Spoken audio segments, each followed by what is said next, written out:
Created by developer Suspicious Developments, Heat Signature is a strange game. It technically both has a depth of story and is entirely empty on narrative beyond one you create for yourself.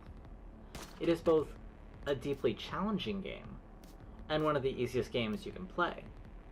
It's an action game, a stealth game, and at times a sort of Rube Goldberg machine of teleportation, traps, shield use, and just clever gameplay tools and mechanics that makes each mission both new and familiar. There's a lot that can be said about the game, but I think I want the gameplay to speak for itself, if only for a moment. There's a lot about Heat Signature that seems complex, but actually playing the game is something to behold at times.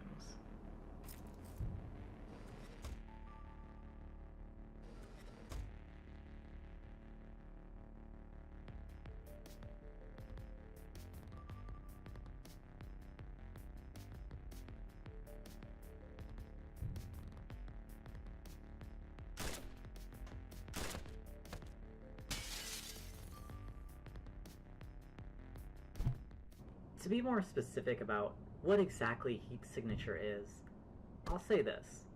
Heat Signature is a science fiction top-down game inspired by Dwarf Fortress, Rogue, Hotline Miami, and the Mystery Dungeon franchise, with so many influences layered in there that I would be just purely talking hypothetical for hours if I were to try to guess. The game is essentially the designer throwing their hands up and just placing as many ridiculous systems and gimmicks for the player, as if to say, go ahead, ask for more. I gave you everything. Just play the game, please. Just play the game. I'm a programmer. I made this game of games. Be creative and have fun. And you know what? You absolutely should play this game. You will not experience a game quite like this for a while. At least, not with this much polish and clear intentional depth of choice and well-scaled difficulty. In Heat Signature you play as a vast assortment of people who have names, goals, families, and are possibly related in some way to another character you've previously played as, or a Steam friend has played as, or you've died as, gotten captured as, etc., etc. You see, the game is partially procedurally generated, so missions, character names, etc. are all generated randomly from the developer's hat, of course. But the world has a certain persistence. If you say, die to a faction as one character, another playable character might pop up at the local bar with a personal goal of finding the officer that killed or captured their sibling.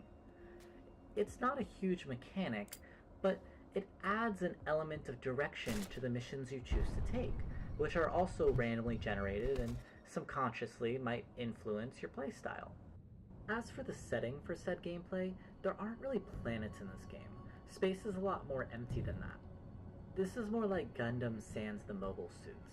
There's a lot of colonies in this game, and missions take place on ships, with larger missions taking place on bigger ships, which in this regard it has more than a passing tide warframe, although this game is much more intensely focused on stealth and avoidance tactics than the former.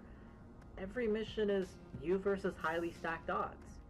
In mission selection, the developer is giving you a rope and not saying what to do with it.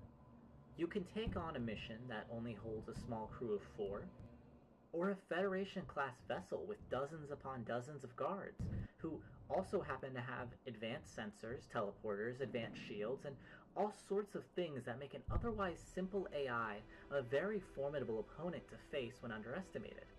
You can use the rope to help yourself, or you can hang yourself. The game simply hands you the rope. But, like playing with a DM that just wants you to have a fun time, regardless of if you are accomplishing your character's ultimate goal, you, the player, have access to a comedic assortment of tools that are just so right for so many situations. Often you will not care what is thrown at you. You can teleport across ships like your Corvo from Dishonored, you can move and hide bodies like your Sam Fisher in his prime, you can place traps as if you're Bomberman, You can break windows from inside the ship, sending guards into space. You can duplicate keys with long-range key duplicators. You can use hacking devices to hack turrets, and use crashing devices to drop guards' personal sensors. Like Venom Snake, time slows down when you're getting spotted by guards, which means, like Neo, you have the potential to dodge bullets, and as if you've actually seen the movie, watch as the bullet slowly grazes you and brings you to the ground. You can slaughter entire rooms of guards with stacks of swords, yes, multiple swords, like a mixture of Raiden, Grey Fox, Zoro, and Weiss from Ruby. That's actually one of my favorite tactics in this game because it's completely stainy and it's almost a good strategy. The major mechanic of the game is that you can pause time and check, alter, and otherwise line up tools to be used the very first frame the game is unpaused. You can fill your 8 item slots entirely with swords, crowbars, etc., and simply switch between swords by pausing to avoid cooldown and kill multiple guards this way. Of course, the game has intensely hard counters for this intensely simple strategy in the form of guards with stronger armor or guards with, well, guns, but this just points out the beginnings of a vast array of ways to play this game. Thanks to multi-use items, you can quickly queue up sequences where you avoid the guard's sight, teleport the key to yourself, use the teleporter to switch places with a guard that's closer to the objective, steal the objective / kill the target / knock out the guard / whatever, and then escape out the window you've shot out or murder the entire crew and capture the ship, steal the ship. The game doesn't care. If you want to try it, you're both welcome to and given the tools to do so. But the game will not hold your hand when you choose to enter a situation with no real plan. On easier missions, going in with a few items is fine. You can enter with maybe a gun or nothing and still leave with the entire ship and all the guards either dead or knocked out. On higher levels, you should consider your credit investment in some stronger items.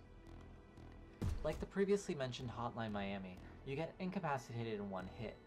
I say incapacitated and not killed because this is one area the game chooses to, at least on the easier difficulty missions, say, don't worry, this is just a game, we get it.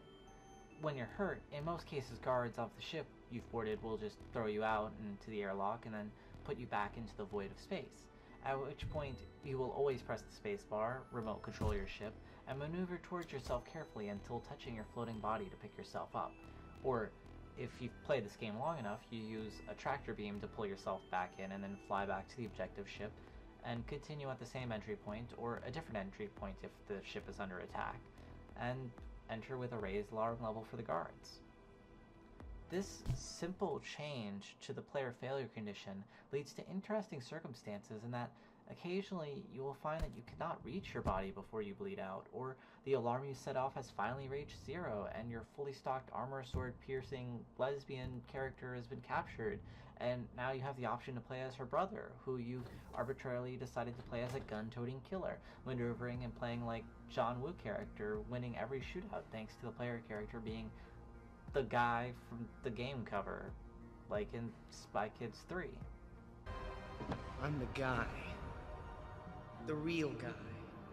And I say we go in, we beat this unwinnable level, and we get to the other side, where untold riches and a bounty fit for 10 kings awaits us. I knew it. Now he's definitely the guy. But it's unwinnable. And if you've seen that movie, you'll end up just like he does.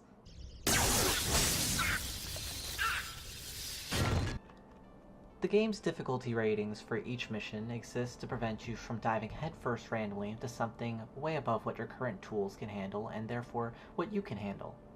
At the game's core, difficulty is centered around which really good items are available to you at the current moment.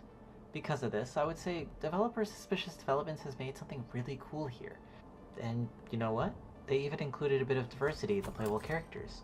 Of course, due to the game's top-down nature and art style, the visual differences are hard to distinguish most of the time. So, while it's cool that the first and most important NPC badass is a brown woman by the name of Seder Fiasco, it's a little disappointing that you really don't know much about the character you're playing in terms of physicality. But I suppose that this might be part of the developer's intention, as the characters you play as live and die quickly and suddenly thanks to poor planning on your part. Overall, Heat Signature is a treat to play, and it's a game I find myself returning to simply because of the unique mix of flavors.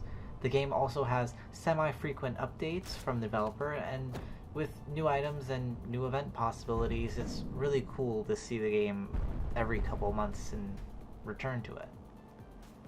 And to avoid a lengthy video, I chose to narrow down the topics that usually get updated to something broad.